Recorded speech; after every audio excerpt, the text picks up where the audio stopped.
The dust of Xylos tasted of ghosts. It was a fine, gray powder, the cremated remains of a world that had once sung with life. Now, it settled on everything, a constant, gritty reminder of all that was lost. Kalen, last of the Shapers, felt it coat his tongue as he breathed the thin, acrid air from his perch atop the skeletal remains of the Spire of Echoes. Below him, the ruins of his city, Xylos Prime, sprawled like the bleached bones of some colossal beast, its once vibrant crystal towers shattered and dark, the twin suns Solara and Solaris, beat down with a merciless, pale light, glinting off the metallic carapaces of the collectors as they scoured the desolation. They were methodical, these invaders, these Vex. They did not conquer, they consumed. They arrived without warning, a swarm of chrome and silence, their ships like locusts blotting out the stars. The Xylans, a race of empaths and artisans who could shape thought into tangible light, had tried to communicate, to understand. They had broadcast symphonies of peace, projected constructs of welcome. The Vex had responded by turning their songs into screams and their light sculptures into weapons that tore their own creators apart. Now, only the silence and the collectors remained. Kalen's own hands, once capable of weaving starlight into intricate tapestries of emotion, were now calloused and raw from gripping the hilt of a scavenged Vex pulse rifle. It felt alien in his grasp, cold and dead, a stark contrast to the living light he had once commanded. He was no warrior. He was a shaper, a keeper of histories, a painter of memories. But the Vex had burned the histories, shattered the memories, and left him with nothing but the desperate will to see one more sunrise. He was not alone, not entirely. In the labyrinthine catacombs beneath the spire, a few hundred survivors huddled in the dark, the last embers of a once great fire. They were the young, the old, the broken, all that was left of a civilization that had numbered in the billions. He was their protector, their watcher, a title that felt like a cruel joke. He was watching his people die, slowly and inexorably. A flicker of movement in the dust-choked streets below drew his attention. A collector drone, a multi-limbed, skittering thing of polished silver, was dragging a Xylan body towards one of the massive, mobile processing units that crawled through the ruins. The Vex did not waste. They rendered down the very essence of the races they consumed, converting biomass and psionic energy into fuel for their endless, silent expansion. It was a genocide of chilling efficiency, a cosmic equation where life was simply a variable to be erased. Kalen's gut twisted. He recognized the tattered robes on the body. It was Lyra, a weaver of dream songs, a kind soul who had sung lullabies to the frightened children in the catacombs just last night. He had told her it was too dangerous to scavenge for water crystals on the surface. She hadn't listened. Desperation made a poor advisor. He raised the pulse rifle, the targeting reticle swimming in his vision. He could end the drone, a small, futile act of defiance. But the shot would give away his position, and the spire was their last sanctuary. He lowered the weapon, his knuckles white. The weight of his failure pressed down on him, heavier than the two suns in the sky. He had sent out the distress calls, of course. For weeks, he had used the last of their power to amplify a single, desperate plea across every known subspace frequency. He had broadcast the coda of sorrows, a Xylan lament so potent it was said to move stars. The galaxy, it seemed, was unmoved. The Galactic Concordiate, with its lofty promises of mutual defense, remained silent. The stoic, formidable fleets of the Orions, who had once traded knowledge with the Xylans, sent no aid. The void had answered their song with nothing but cold, indifferent static. A soft footfall behind him made him turn. It was Alara, her young face smudged with grime, her large, luminous eyes holding a wisdom far beyond her years. She clutched a small, crudely carved wooden bird, one of the last toys in their subterranean world. "The little ones are asking for you, Kaelin," she whispered, her voice barely a rustle of sound. "They are afraid of the silence." Kaelin's heart ached. The silence was the worst part. The Vex were not loud conquerors. They were a creeping, silent plague. Their ships made no sound as they tore through the atmosphere. Their drones no noise as they harvested the dead. It was a conquest devoid of the passion of war, as sterile and final as a vacuum. "I will come soon," he said, his voice hoarse. He tried to offer her a reassuring smile, but the expression felt brittle and foreign on his face. She looked past him, at the blighted landscape. Is anyone coming? The question was so simple, so full of a child's unyielding hope, that it was like a knife in his chest. He wanted to lie. He wanted to tell her that the heroes of the old stories were on their way, that the great ships of the Concordiate were just beyond the horizon. But he was a keeper of histories, and the truth, however brutal, was all he had left to offer. "I do not know, Alara." Her face fell, but she did not cry. The children of Xylos had forgotten how to weep. "Then we must sing our own songs," she said, her small hand tightening on the wooden bird. She turned and descended back into the darkness, leaving Kaelin alone with the silence and the ghosts. He stayed for hours, a statue of grief, as the twin suns began their slow descent, painting the sky in hues of bruised purple and blood orange. The shadows lengthened, turning the ruins into a jagged, alien landscape. The collectors continued their grim work, their metallic forms like specters in the dying light. It was over. The realization settled in his soul not with a crash, but with a slow, cold certainty. The coda of sorrows had been their final note. The rest would be silence. He was about to turn to go back to the others and offer what little comfort he could in their final moments, when he felt it, a tremor, not in the ground, but in the very fabric of space-time. It was a dissonant, jarring vibration, a savage chord struck in the silent symphony of the void. He looked up, his shaper senses long dormant, screaming a warning. The sky was no longer empty. A tear had opened in reality, a ragged, bleeding wound in the cosmos. It was not the clean, precise shimmer of a Concordiate warp gate, nor the elegant fold of an Orion singularity drive. This was a brutal, violent rip, as if something had punched its way through the universe with its bare fists. From the wound, a ship emerged. It was not a vessel of elegant curves or gleaming alloys. It was a monster of a thing, a jagged wedge of scarred, blackened metal that seemed to absorb the light around it. It was asymmetrical, brutalist in its design, covered in weapon emplacements that looked less like precision instruments and more like instruments of pure, unadulterated rage.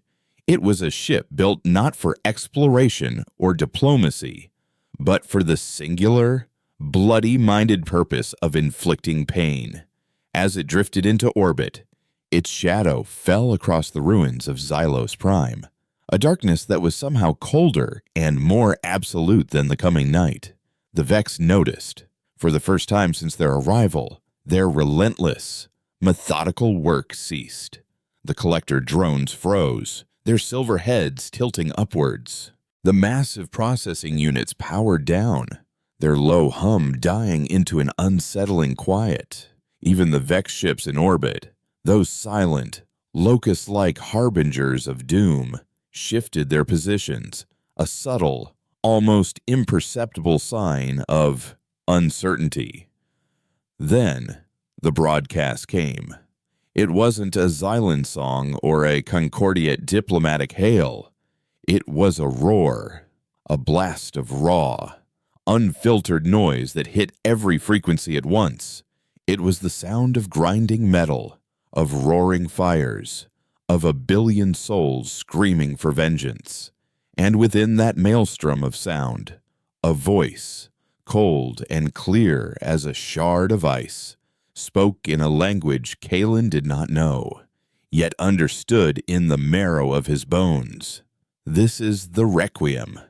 We heard the song of sorrow. The silence is over. Before Kalen could even process the words, a series of bright, impossibly fast-moving objects detached from the dark ship. They weren't escape pods or fighters. They were dense, kinetic projectiles, rods of solid metal that blazed through the upper atmosphere. One of the Vex orbital ships, a vessel that had shrugged off the combined firepower of the Xylan home fleet, simply vanished. It didn't explode in a blaze of glory. It was erased, shattered into a million silent pieces by the raw, kinetic fury of the impact. Another Vex ship met the same fate a second later. No energy shields, no warning sirens, just instantaneous, brutal annihilation. The dark ship, the Requiem, descended further, its colossal frame groaning as it pushed through the thin atmosphere. On its pitted hull, Kalen could just make out a symbol, painted in what looked like faded, dried blood, a human skull, wreathed in fire. Humans. The name was a whisper from the oldest histories, a race of short-lived, violent primitives from a forgotten corner of the galaxy. They were thought to be extinct, or at least irrelevant. A footnote in the grand cosmic narrative. The Requiem hovered over the ruined city, a vengeful god of iron and hate. And then its weapon ports opened, not with the sterile gleam of Vex energy, but with the hot, hungry glow of chemical fire and magnetic rage. The Vex on the ground, those silent, implacable consumers of worlds, were about to learn what it meant to be consumed themselves. And Kalen, the last shaper, the painter of memories, knew that he was about to witness the creation of a new, terrible, and perhaps beautiful memory the day the humans came back from the dead, not as saviors, but as an answer to the silence. And their answer was a scream. The first shell from the Requiem was not an elegant lance of energy, but a physical projectile that screamed through the atmosphere like a damned soul. It struck a Vex processing unit the size of a mountain, and the resulting explosion was a guttural, obscene thing. Fire and shrapnel tore through the gray dust, a splash of violent color in a monochrome world. This was not the clean peon destruction of the Vex. This was a messy, furious, and deeply personal act of violence. From his perch, Kalen watched as hell was unleashed upon the things that had created his own. Pods rained down from the belly of the Requiem, crude, coffin-shaped things that slammed into the ground with the force of meteorites, caring little for what they crushed. They didn't land, they impacted, their armored hulls bursting open before they even settled. From these metal wombs emerged the humans. They were clad in bulky, powered exoskeletons that were less suits of armor and more walking tanks, scarred and dented, bearing crude, hand-painted symbols of skulls and talons. They moved with a heavy, implacable gait, their boots cracking the fused glass streets. Their weapons were as brutal as their armor. They spat fire and lead, chattering with a mechanical fury that echoed off the skeletal towers. They weren't fighting a war of tactics and strategy. They were performing an extermination. A collector drone, which had previously seemed an invincible and skittering nightmare, was caught in the crossfire of one human squad. It wasn't disabled. It was shredded, torn apart by a hailstorm of high-caliber rounds until nothing was left but a pile of twitching, silver scrap. Kalen had never witnessed such rage. The Vex were a force of nature, a silent, cosmic plague. The humans were a force of will, a focused, burning point of hatred. They shouted to each other in their harsh, guttural tongue, their voices amplified by their helmets. The first sentient sounds to break the city's silence in months. And they were sounds of pure, unadulterated aggression. Kalen felt a strange, terrifying thrill mixed with his horror. He was watching a monster devour a monster, and he could not bring himself to look away. Down in the catacombs, the survivors were panicking. The ground shook with the force of the humans' assault, the constant, thunderous roar of their weapons, a terrifying new sound in their quiet nightmare. Kalen scrambled down the crumbling stairs, his borrowed rifle feeling utterly useless in his hands. He found his people huddled together, Alara trying to comfort the crying children, her own small face a mask of fear. "What is it?" an old weaver asked, his voice trembling. "What new horror has come for us?" Before Kalen could answer, a section of the far wall exploded inwards. Dust and debris filled the chamber, and then through the newly made hole a silhouette appeared, framed by the fiery chaos outside. It was a human, larger than any Xylan, its exosuit streaked with purple Vex fluid. The single red optic of its helmet glowed like a baleful eye, scanning the darkness. The Xylan screamed. Kalen stepped forward, placing himself between the soldier and the others, raising his pulse rifle with hands that shook uncontrollably. It was a futile gesture, a mouse roaring at a hawk, but it was all he could do. The human soldier tilted its head, a slow, mechanical movement. It raised its weapon, a monstrous cannon that was still venting smoke. Kalen braced for oblivion, but it didn't fire. Instead, a hand, clad in a thick, armored gauntlet, reached up and removed the helmet. The face beneath was pale and slick with sweat, framed by close-cropped dark hair. He was young, younger than Kalen had imagined, but his eyes were ancient. They were the color of a stormy sea, filled with a weariness that seemed to go soul deep. A fresh scar, raw and red, cut across his jaw. He looked at Kalen, then at the rifle, and a flicker of something not amusement, but perhaps grim recognition passed through his eyes. He spoke, and the sound was not the amplified roar from outside, but a quiet, gravelly voice. Kalen didn't understand the words, but as a shaper, he felt the intent behind them, a wave of raw, unfiltered psychic energy. It was not a message of peace or greeting. It was a storm of grief, rage, and a resolve as hard and unyielding as diamond. It felt like touching an open wound and a sharpened blade at the same time. Kalen instinctively tried to respond as a shaper would. He focused his will, trying to project an image of gratitude, of shared suffering, a delicate sculpture of light and feeling. The moment the thought form touched the human's mind, Kalen recoiled as if burned. He was thrown back not by a shield, but by the sheer, overwhelming torrent of the man's inner world. He saw flashes, images not his own, a world of green and blue burning under a red sky. The faces of children, eyes wide with terror, a fleet of ships, proud and silver, torn apart by silent, chrome locusts. He felt a sorrow so vast it was an ocean, and a rage so hot it was a star. It was the coda of sorrows, but amplified 1,000 times, played not on strings of light, but on the screaming nerves of a broken race. The human grunted, shaking his head as if to clear it. "Shaper," he growled, the word mangled by his accent, but unmistakable. He had felt Kalen's touch. He pointed a thumb back at the chaos outside. Vex. Then he pointed at Kalen. You sang the song. It was not a question. Kalen, his head still reeling from the psychic backlash, could only nod. The human's eyes seemed to bore into him. He was not looking at a victim to be pitied.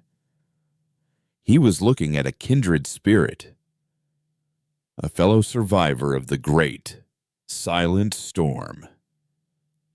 "We heard you," the soldier said, his voice low. "We always listen for the quiet places, the places where the singing stops." He gestured with his massive weapon towards the ruins. "They have a heart, don't they? A brain, something that tells them where to go, what to eat." Kalen understood. He was asking for a target, the nexus of the Vex consciousness on Xylos. His people had discovered it weeks ago, a bioorganic consciousness growing like a cancer in the geothermal vents deep beneath the Grand Concourse, poisoning the very lifeblood of the planet. They had been powerless to stop it. He closed his eyes and focused, not on projecting a gentle thought, but on drawing a map in the human's mind. He let the soldier see the city as he saw it, a network of tunnels and ley lines. He showed him the location of the Vex Nexus, a pulsating node of alien thought deep in the planet's core. He showed him the path, the weaknesses, the sheer, overwhelming power of the thing. The human stood perfectly still, his eyes closed. When he opened them, the weariness was gone, replaced by a cold, sharp focus. "Good," he said, the single word carrying the weight of a death sentence. He put his helmet back on, and the amplified voice returned, barking orders in his own tongue into his comms. He turned to leave, then paused, looking back at the huddled, terrified Xylans. He looked at Alara Bate, who was peering out from behind Kalen's legs, on her eyes wide with a fearful curiosity. On the soldier's red optics seemed to soften, if only for a second. "Stay here. Stay quiet. The screaming is not for you." He then melted back into the battle, leaving a stunned silence in his wake. The other survivors looked at Kalen, their faces a mixture of confusion and fragile, nascent hope. "Who are they?" Alara whispered, tugging on his tunic. Kalen looked at the hole in the wall, at the fires that now burned with a purpose. He thought of the soldier's mind, that terrible crucible of pain and fury. They were not saviors. Saviors offered hope, comfort, peace. These humans offered only an end to the enemy. They were not healers. They were a cauterizing flame, burning away the disease, uncaring if the healthy flesh around it was also scorched in the process. "They are the answer," Kalen said, his voice barely a whisper. "They are the answer to the silence." He knew then that huddling in the dark was no longer an option. The humans had the rage, the weapons, the will, but he had the knowledge. He knew the secret ways of his city, the echoes in the stones, the song of the world itself. To end the Vex, the humans would need to navigate that world, and he was the only one left who could guide them. A new wave of explosions rocked the spire. Closer this time, the humans were advancing, relentlessly pushing towards the city's core, towards the nexus he had shown them. It was a choice he had never thought he would make, to leave the last of his people, to walk into the heart of a war fought by monsters and madmen, to aid a force of destruction almost as terrifying as the one he sought to destroy. He looked down at Alara. "Keep them safe," he said, his voice finding a strength he didn't know he possessed. He picked up the Vex rifle, but it felt wrong in his hands. He let it clatter to the floor. He would not fight their way. He would be their guide, their shaper. He would shape the path to victory or to oblivion. He walked toward the hole in the wall, toward the fire and the screaming, his purpose clear. He would not let his world die quietly. If its final song had to be a hymn of violence, then he would help conduct the choir. The battlefield was a symphony of chaos conducted in thunder and light. Kalen stepped out of the relative quiet of the catacombs into a maelstrom. The air, thick with the smell of ozone, burnt metal, and something acridly organic that was unmistakably Vex blood, vibrated with the percussive rhythm of human weapons. A dropship, trailing black smoke, screamed overhead and slammed into the skeletal remains of the Conservatory of Light, showering the street in incandescent debris. The humans paid it no mind. They moved with a terrifying economy of motion, a pack of apex predators methodically dismantling their prey. Kalen saw a squad of 3-corner Avex Stalker, a lithe, blade-limbed creature that had haunted his nightmares for weeks. They didn't engage it in a dance of tactics. They simply pinned it with overlapping fields of fire, a torrent of projectiles that hammered the creature into the pavement, its silver limbs twitching in a silent, final agony. This was not war. It was pest control. He spotted the soldier from the catacombs, his scarred exosuit making him grimly distinct. The man was directing the assault, pointing with his cannon, his amplified voice cutting through the din with short, sharp barks of command. Kalen took a breath, centered himself, and did something he hadn't done since the fall of the city he shaped. He gathered the ambient psionic energy, the echoes of fear and rage, and wove them into a single, focused thread of thought. He didn't project a message, but an intention, a glowing, ethereal line that traced a path through the rubble, leading away from the main thoroughfare and into a network of collapsed service tunnels. It was a path invisible to the eye, a ghost of a road that only a mind could see. The human soldier stopped dead, his helmeted head snapped around, his red optics scanning the area before locking onto Kalen. For a moment, Kalen feared he would be seen as a threat, another alien variable to be eliminated. But then the soldier raised a gauntlet to his helmet, and Kalen felt a crude, powerful mental probe, like a battering ram against a delicate door. He didn't resist. He opened his mind, letting the human see the logic of the path, the structural weaknesses of the tunnels that would lead them beneath the main Vex force, directly towards the geothermal vents. The soldier, whose name Kalen would later learn was Jorik, gave a curt nod. He barked a new set of orders. The human advance shifted, flowing like a river of iron and fire towards the tunnel entrance Kalen had indicated. As Kalen drew closer, another human, this one smaller and wiry, her armor covered in complex sensor arrays, broke from the line and approached him. "You, the local guide?" she asked, her voice a wry, cynical rasp through her helmet's external speaker. She didn't wait for an answer. "Name's Anya, comms tech and resident skeptic. Jorik seems to think you're not going to get us all killed. Try not to prove him wrong." She tossed a small metallic disc at him. "Stick this on your chest. It's a low-power personal shield. Won't stop a direct hit, but it might keep the shrapnel from turning your insides into soup. Also lets us track you on the HUD. Don't lose it." Kalen affixed the device to his tattered robes. It hummed faintly, a cool thrum against his chest. He was part of their machine now. He led them into the darkness of the tunnels, the humans' helmet lights cutting sharp, white cones through the gloom.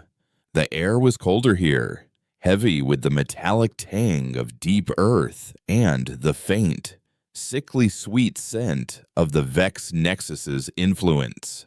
As they moved deeper, Kalen's shaper senses came alive. The stone around them was not dead. It held memories, echoes of the city's life and its violent death. He could feel the residual terror of his people who had fled into these tunnels, only to be cornered and consumed. He could also feel the Vex, not as individual creatures, but as a single, unified consciousness, a cold, alien presence that pulsed from the earth below. He guided the humans, using his senses to anticipate Vex patrols, to find structurally sound passages, to move like a ghost through the veins of his dead world. He didn't speak. He simply shaped his intentions, projecting paths and warnings directly into Yorick's mind. The human commander, in turn, translated these silent commands into brutal, efficient action.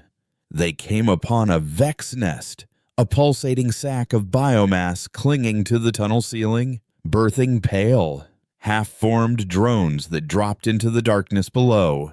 Before Kaylin could even fully register the threat, Anya tapped a command into her wrist-mounted console. Two of the human soldiers knelt, their weapons changing with a series of loud clicks. They fired, not bullets, but streams of incandescent fluid that clung to the nest. The bioorganic sac writhed and screeched a sound that was both biological and mechanical as it was consumed by a chemical fire that burned without oxygen. The humans didn't pause to watch. They moved on, their discipline absolute, their mission the only thing that mattered. Kaylin watched them, a strange sense of detachment settling over him. He was a creature of art and empathy, walking alongside beings of pure, weaponized pragmatism. They were the antibody to the Vex infection, and their methods were as merciless as the disease itself. He wondered if there was a difference between a cure that killed you and the sickness it was meant to fight. They finally reached the entrance to the main geothermal chamber, a massive cavern deep in the planet's crust. The heat was immense, and the air shimmered. In the center of the cavern, associated in a web of crystalline conduits and organic cables, was the Vex Nexus. It was a horrifying, beautiful thing, a pulsating, spherical mass of black, obsidian-like flesh veined with pulsing lines of purple light. It was the size of a small moon, and it hummed with a power that made Kaylin's teeth ache. This was the mind of the Vex on Xylos, the queen of the Silent Hive. Around it, elite Vex Praetorians, massive, bipedal constructs of chrome and bone, stood guard that soy, their energy lances glowing with contained power. "There it is," Anya muttered, her voice tight. The mother of all migraines. Yorick surveyed the scene, his helmet's optic analyzing threat vectors and structural weaknesses. "Anya, can you get a signal out of this hole?" "Negative, Commander. Too much interference from that thing. We're on our own." "Good," Yorick said, a grim satisfaction in his tone. "No distractions." He turned to the squad. "Standard saturation protocol. Breachers, crack the shell. Gunners, suppress the guards. We're not leaving until that thing is a puddle." He looked at Kaylin. "Shaper, can you do anything to blind it, distract it?" Kaylin looked at the Nexus. It was more than just a biological computer. It was a psychic amplifier, a monstrous mind that held the consciousness of every Vex on the planet. To touch it with his own mind would be like a candle trying to outshine a supernova. It would destroy him. But he also felt the Nexus's nature. It was a creature of pure logic, of cold, remorseless calculation. It had consumed a world of empaths, but it had no understanding of emotion. It was a flaw, a weapon he could use. "I can," Kaylin said, his voice surprisingly steady. "But I will need time." Yorick nodded. "We'll buy you all the time you have." He raised his cannon. "For Terra," He roared, the ancient battle cry, a jarring, mythic sound in the alien cavern. And then he fired. The battle for the heart of Xylos began not with a subtle strike, but with a deafening, frontal assault. The humans charged, their weapons unleashing a storm of fire and kinetic death. The Vex Praetorians moved to intercept, their energy lances firing beams of coherent light that vaporized chunks of rock where they struck. While the cavern descended into a maelstrom of violence, Kalen sat. He crossed his legs, closed his eyes, and reached out with his mind. He did not try to attack the Nexus. He did not try to shield his allies. He simply sang. He reached into his own memories, into the deepest, most painful corners of his soul. He took the memory of Lyra's death, of Elara's fearful eyes, of his city's silent screams. He gathered every ounce of his grief, his loss, his despair, and then he shaped it. He wove it into a psionic signal, a coda of sorrows more potent and pure than any he had ever broadcast. He flung this raw, concentrated emotion directly at the Vex Nexus. The effect was instantaneous. The Nexus, a being of pure, cold logic, had no defense against the illogical, chaotic onslaught of grief. The rhythmic pulsing of its light faltered. The unified consciousness of the Vex wavered. On the battlefield, the Praetorians hesitated, their movements becoming jerky and uncoordinated as their queen reeled from a wound it could not comprehend. Kalen pushed harder, pouring more of his pain into the psychic assault. He felt his own consciousness begin to fray, his identity dissolving into the torrent of sorrow he was unleashing. He was a candle burning at both ends, and the light was blinding. Jorik saw the opening. "Now!" he bellowed. Two of his soldiers, carrying heavy, cylindrical charges, broke through the faltering Vex line. They slammed the charges against the Nexus's obsidian shell, activating the timers. As they fell back, the Nexus seemed to realize the physical danger. It unleashed a psychic scream, a wave of pure telekinetic force that threw the humans back like dolls. Kalen felt the brunt of it, a mental sledgehammer that shattered his concentration and sent him sprawling, blood trickling from his nose and ears. The cavern began to shake.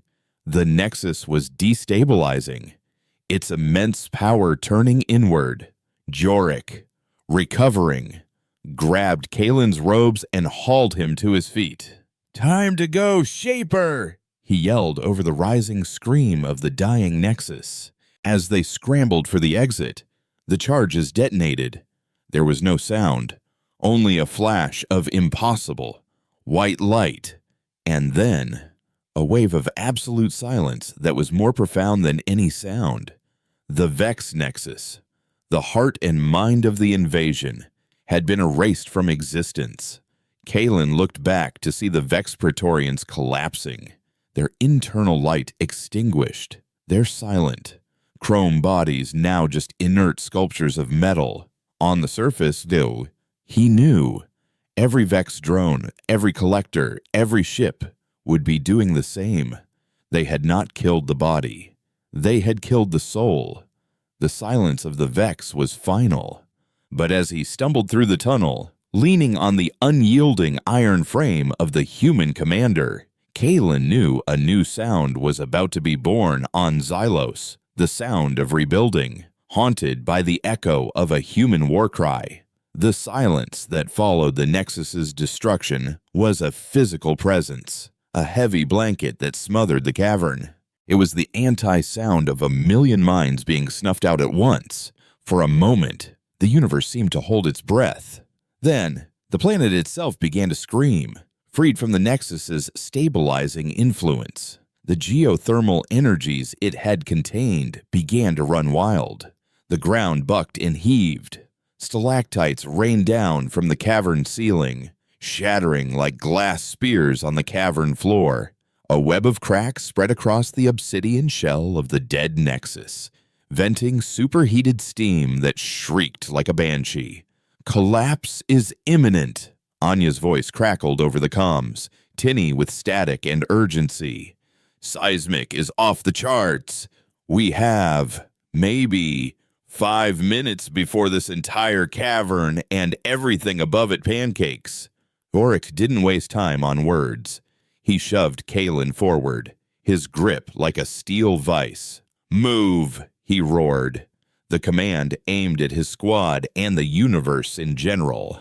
The retreat was a brutal, desperate scramble through a world that was actively trying to kill them. Tunnels that had been stable on their way in now groaned and shed rock. Fissures split the floor, belching noxious gases. The humans, for all their armor and firepower, were suddenly rendered small and vulnerable by the raw geological fury of a dying planet.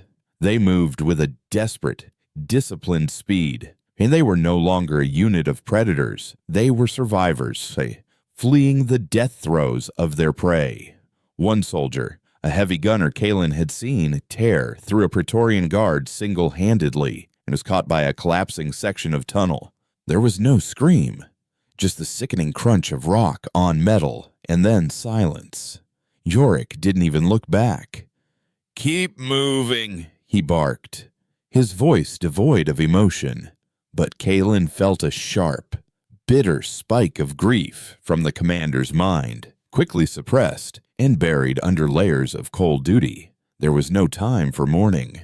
Mourning was a luxury for those who lived. They burst out of the tunnel mouth into the gray twilight of the city's surface just as the ground gave a final, convulsive shudder. Behind them, the entire sector of the city containing the Grand Concourse collapsed in on itself, sinking into the planet's fiery mantle with a deafening, grinding roar. A plume of dust and superheated air billowed into the sky, a vast gray funeral pyre for the Vex. They had won. The cost was a piece of their world. Kalen fell to his knees, gasping in the dust-choked air, his body trembling with exhaustion and psychic feedback. His mind felt raw, scoured, as if he had spent a lifetime screaming. The humans were in little better shape. Their armor was battered, coated in grime, and, in some cases, breached. Anya knelt, frantically trying to raise a signal on her comms unit. "Requiem. This is Marauder Squad.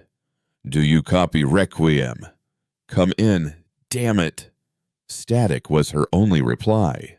Yorick stood over the new crater, his posture rigid, surveying the devastation his victory had wrought. "The atmospheric shockwave from the collapse must have knocked out short-range comms," he said, his voice flat. "We're on our own until they can reestablish a link." The silence of Xylos Prime returned, but it was a different silence now. It was not the cold, sterile silence of the Vex. It was the silence of a graveyard after the battle is over, heavy with the ghosts of the fallen. As the dust began to settle, Kalen saw that the city was now littered with the inert, metal corpses of Vex drones. They lay where they had fallen, frozen in mid-stride, their internal lights dark.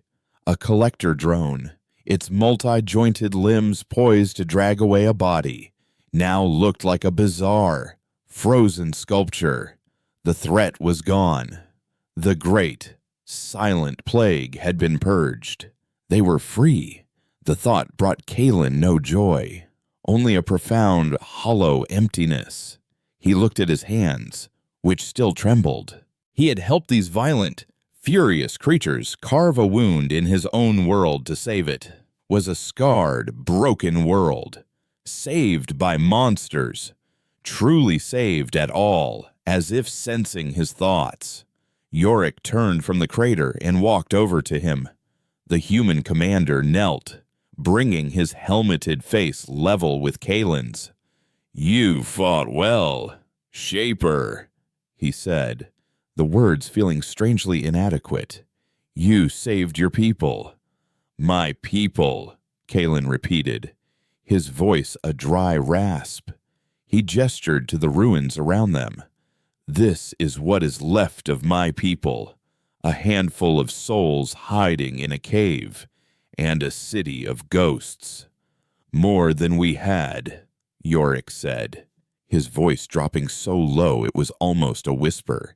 The anger in his mind was still there, a constant, burning furnace. But now Kalen could feel the vast ocean of sorrow it was built upon.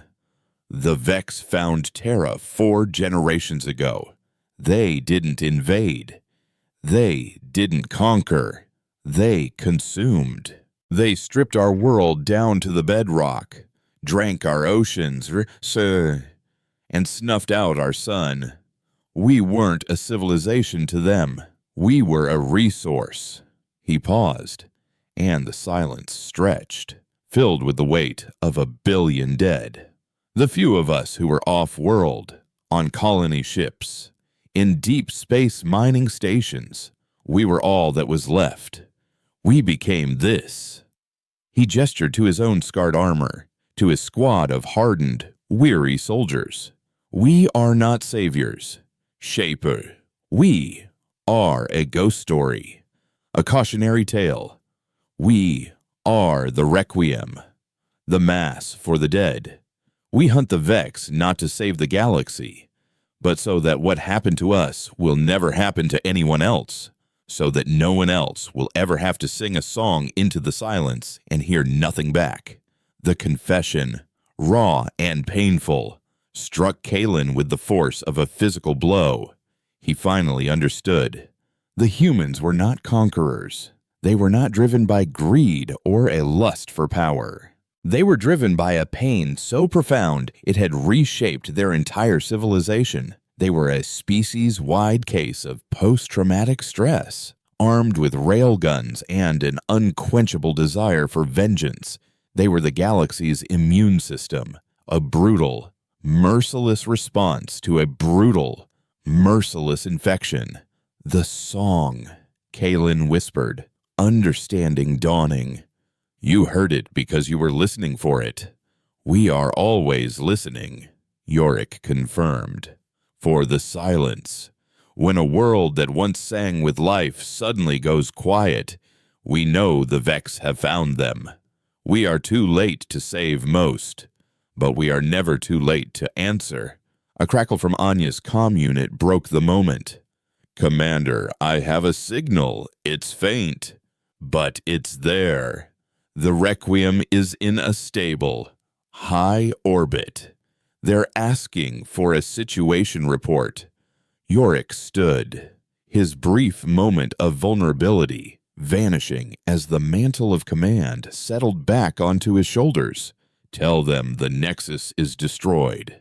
Xylos is purged. Marauder Squad has casualties. He looked down at Kalen one last time. Our work here is done. Shaper. We will provide medical aid and supplies for your survivors. Then we will leave. And go where? Kalen asked, though he already knew the answer. We will find the next silence, Yorick said, and we will make it scream. As the human squad began to regroup, tending to their wounded and securing a perimeter, Kalen was left with a choice. His world was free, but it was also broken, fragile, and alone. The Galactic Concordiate and the other great powers had proven themselves to be paper tigers, unwilling or unable to stand against a true existential threat. The humans, for all their brutality, were the only ones who had answered the call. They were a terrible cure, but the disease was infinitely worse, and he thought of Ilara and the other survivors, huddling in the dark, and he could lead them now, help them rebuild. They could live in peace on their scarred world, and pray that the silence never returned. Or sorry, they could learn from the humans. They could learn that peace was not a given, but a thing that must be fought for, protected, sometimes with a savagery that mirrored the darkness it sought to repel. He thought of his own abilities. the power to shape thought and emotion. In the hands of his people, it had been a tool for art and communication. What could it become if it were honed into a weapon, a way to fight the things that lurked in the silent places between the stars? He stood up, his legs unsteady but his resolve hardening. He walked over to Yorick, who was overseeing the setup of a temporary medical station. "Commander," Kalen said, his voice clear and strong for the first time, "when you leave, some of us may wish to come with you." Yorick turned, his red optic seeming to peer into Kalen's very soul. He did not seem surprised. He simply nodded, a slow, grim gesture of acceptance. "The Requiem always has room," he said, "for the broken, for the angry, for the ones who remember the song." The offer hung in the air, a promise not of safety or peace, but of purpose. A purpose forged in the heart of a dying star, a purpose that smelled of ash and tasted of vengeance. The choice was his, to remain a ghost on a dead world, or to become a ghost that hunts. That choice echoed in the hollow spaces of Kalen's soul for the next 3 days. The Requiem descended from its high orbit, a jagged spear of black against the pale sky, and landed with a ground-shaking thud in the ruins of the Assembly Plaza. Its arrival was not one of triumphant liberators. It was the grim, functional arrival of an undertaker. Medical teams disembarked, their movements efficient and detached, setting up sterile white tents that were a stark, clinical contrast to the surrounding devastation. They offered aid to the Xylan survivors who emerged blinking into the light from the catacombs, treating their malnutrition and injuries with a quiet, somber professionalism. They did not offer words of comfort or promises of a brighter future. They offered nutrient paste, bandages, and a quiet place to rest.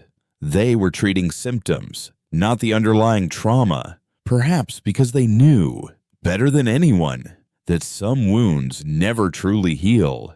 Kalen watched as his people, his small, broken flock, interacted with the humans.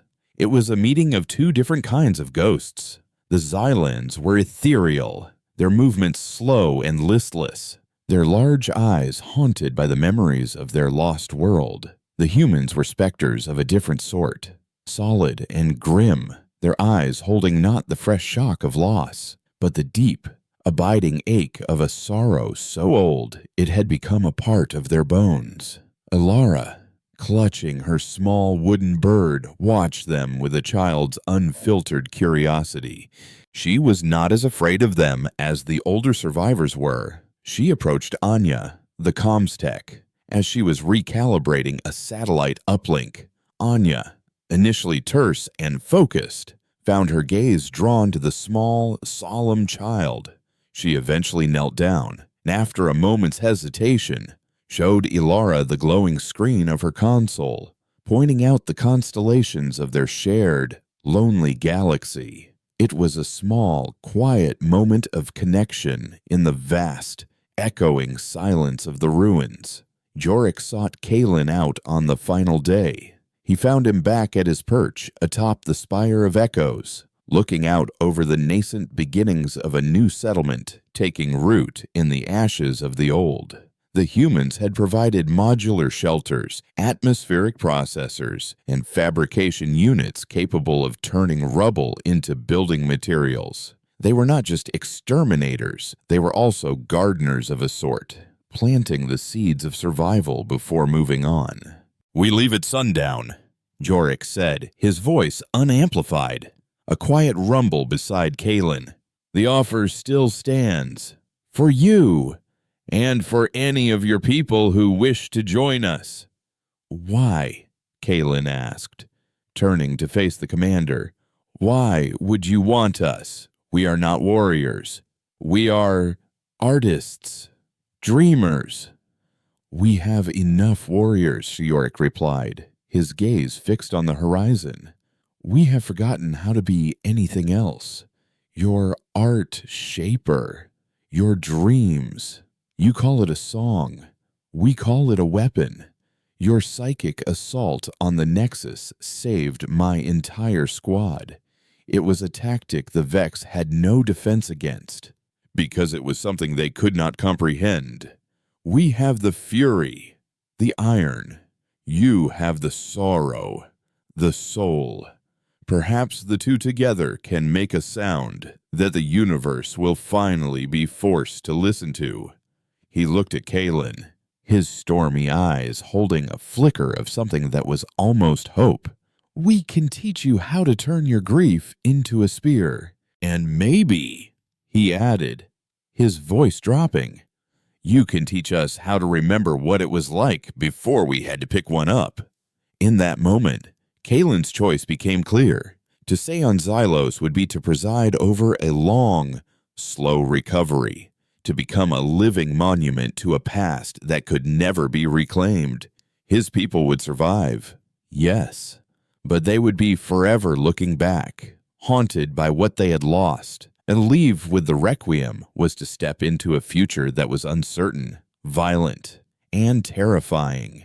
But it was a future. It was a chance to take their pain and forge it into a purpose, to ensure that no other world would have to sing a coda of sorrows into an indifferent void.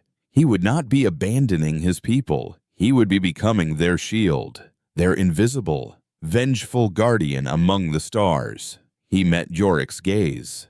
I will come, he said, and I will not be the only one. 37 Xylans chose to board the Requiem. They were the young, the restless, the ones whose grief was too raw to be soothed by the quiet work of rebuilding. They were the ones who, like Kalen, had looked into the eyes of the humans and seen not monsters, but a terrible, necessary reflection of their own loss.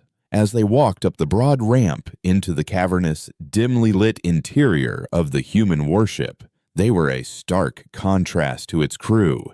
The Xylans were slender and graceful, wrapped in the muted colors of their homeworld, their movements fluid and quiet. The humans were walls of scarred metal and muscle, their presence heavy and loud. It was a joining of the scalpel and the sledgehammer. Ilara was among them. She had refused to leave Kalen's side, her small hand clutching his, her wooden bird tucked safely in a pocket. She looked up at the intimidating, brutalist architecture of the ship's hangar bay, not with fear, but with a wide-eyed, solemn wonder. She was a child of the silence, and this was the first song she had heard, as the ramp sealed behind them, shutting out the pale light of Xylos for the last time. Kalen felt a profound sense of finality. He was no longer Kalen of Xylos, last of the Shapers. He was something new, something yet to be defined. The Requiem's engines engaged, not with a roar, but with a deep, powerful hum that vibrated through the deck plates, a controlled tremor that spoke of immense, restrained power. On the bridge, Orcs stood before the main view screen, which showed the scarred, gray marble of Xylos shrinking below them. Anya was at her station, her fingers dancing over her console. "Commander," she said, "I'm picking up a subspace transmission. It's from the Concordiate. They're offering assistance. They say their fleet is en route to stabilize the region." A dry, mirthless chuckle escaped Yorik's lips. "The vultures always circle after the battle is over," he said. "Ignore them. Set a course for the Perseus Vale. Our long-range listening posts have detected a new silence." The Requiem turned, its monstrous frame aligning with some unseen cosmic lane.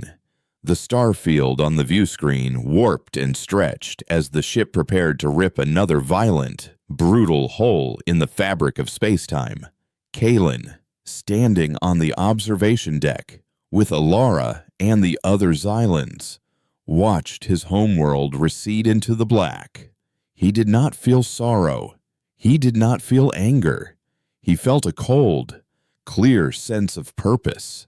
He reached out with his mind, not to the planet he was leaving behind, but to the ship around him, to the crew of broken, angry ghosts he had joined. He felt their collective pain, their unyielding resolve, their burning, endless rage. And, for the first time, he did not just project his own sorrow, he began to shape theirs. He gathered the fury of the humans, the grief of the Xylans, and began to weave them together, creating a new song. It was not a lament. It was not a plea. It was a promise. It was the sound of a coming storm. It was the anthem of the Requiem, and it was a song that the Vex and the Silent, indifferent galaxy that had allowed them to fester, would learn to fear, for the silence was over, and the screaming had just begun. That choice echoed in the hollow spaces of Kalen's soul for the next 3 days.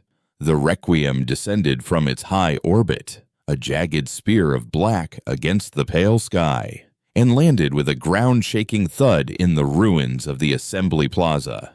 Its arrival was not one of triumphant liberators. It was the grim, functional arrival of an undertaker. Medical teams disembarked, their movements efficient and detached, setting up sterile white tents that were a stark clinical contrast to the surrounding devastation.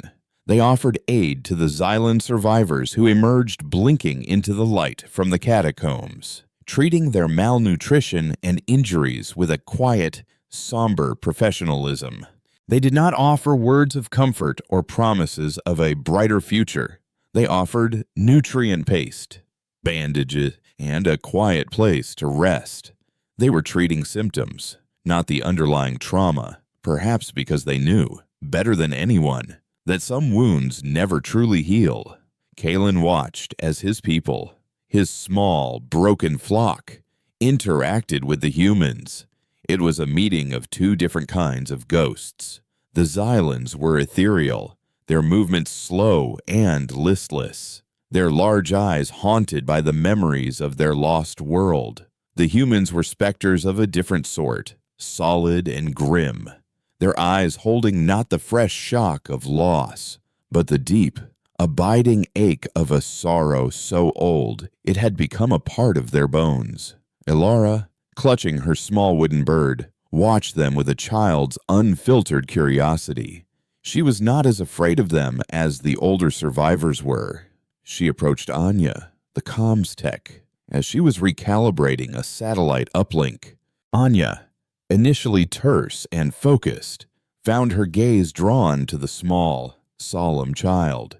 She eventually knelt down, and after a moment's hesitation, showed Elara the glowing screen of her console, pointing out the constellations of their shared, lonely galaxy. It was a small, quiet moment of connection in the vast, echoing silence of the ruins. Yorick sought Kalen out on the final day. He found him back at his perch atop the spire of echoes, looking out over the nascent beginnings of a new settlement taking root in the ashes of the old. The humans had provided modular shelters, atmospheric processors, fabrication units capable of turning rubble into building materials. They were not just exterminators, they were also gardeners of a sort, planting the seeds of survival before moving on. "We leave at sundown," Horrocks said, his voice unamplified, a quiet rumble beside Kalen. "The offer still stands. For you, and for any of your people who wish to join us." "Why?" Kalen asked, turning to face the commander. "Why would you want us? We are not warriors. We are artists, dreamers." "We have enough warriors," Jorik replied, his gaze fixed on the horizon. "We have forgotten how to be anything else. Your art, shaper, your dreams, you call it a song. We call it a weapon. Your psychic assault on the Nexus saved my entire squad. It was a tactic the Vex had no defense against, because it was something they could not comprehend. We have the fury, the iron. You have the sorrow, the soul. Perhaps the two together can make a sound that the universe will finally be forced to listen to. He looked at Kalen, his stormy eyes holding a flicker of something that was almost hope. We can teach you how to turn your grief into a spear. And maybe, he added, his voice dropping, you can teach us how to remember what it was like before we had to pick one up. In that moment, Kalen's choice became clear. To stay on Xylos would be to preside over a long, slow recovery, to become a living monument to a past that could never be reclaimed. His people would survive, yes, but they would be forever looking back, haunted by what they had lost. To leave with the Requiem was to step into a future that was uncertain, violent, and terrifying. But it was a future.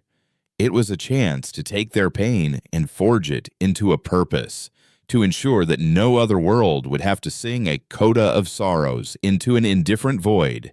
He would not be abandoning his people. He would be becoming their shield, their invisible, vengeful guardian among the stars. He met Yorick's gaze. I will come, he said, and I will not be the only one. 37 Xylans chose to board the Requiem. They were the young, the restless, the ones whose grief was too raw to be soothed by the quiet work of rebuilding. They were the ones who, like Kalen, had looked into the eyes of the humans and seen not monsters, but a terrible way, necessary reflection of their own loss. As they walked up the broad ramp into the cavernous, dimly lit interior of the human warship, they were a stark contrast to its crew. The Xylans were slender and graceful, wrapped in the muted colors of their homeworld, their movements fluid and quiet. The humans were walls of scarred metal and muscle, their presence heavy and loud. It was a joining of the scalpel and the sledgehammer. Alara was among them. She had refused to leave Kalen's side, her small hand clutching his, her wooden bird tucked safely in a pocket. She looked up at the intimidating, brutalist architecture of the ship's hangar bay, not with fear, but with a wide-eyed, solemn wonder. She was a child of the silence, and this was the first song she had heard. As the ramp sealed behind them, shutting out the pale light of Xylos for the last time, Kalen felt a profound sense of finality. He was no longer Kalen of Xylos, last of the Shapers. He was something new, something yet to be defined.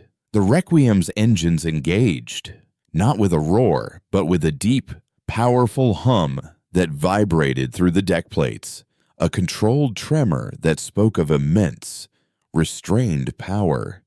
On the bridge, Yorick stood before the main view screen, which showed the scarred, gray marble of Xylos shrinking below them. Anya was at her station, her fingers dancing over her console. "Commander," she said, "I'm picking up a subspace transmission.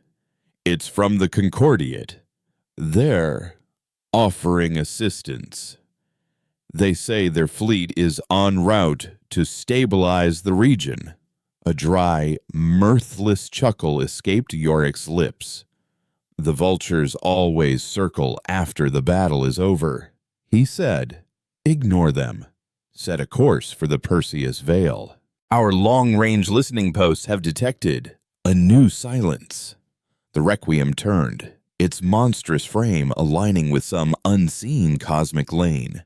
The starfield on the view screen warped and stretched as the ship prepared to rip another violent, brutal hole in the fabric of space-time. Kalen, standing on the observation deck with Alara and the other Xylans, watched his homeworld recede into the black. He did not feel sorrow. He did not feel anger. He felt a cold, clear sense of purpose. He reached out with his mind, not to the planet he was leaving behind, but to the ship around him, to the crew of broken, angry ghosts he had joined. He felt their collective pain, their unyielding resolve, their burning, endless rage. And for the first time, he did not just project his own sorrow, he began to shape theirs. He gathered the fury of the humans, the grief of the Xylans, and began to weave them together, creating a new song. It was not a lament. It was not a plea. It was a promise. It was the sound of a coming storm. It was the anthem of the Requiem. And it was a song that the Vex and the silent, indifferent galaxy that had allowed them to fester would learn to fear. For the silence was over, and the screaming had just begun.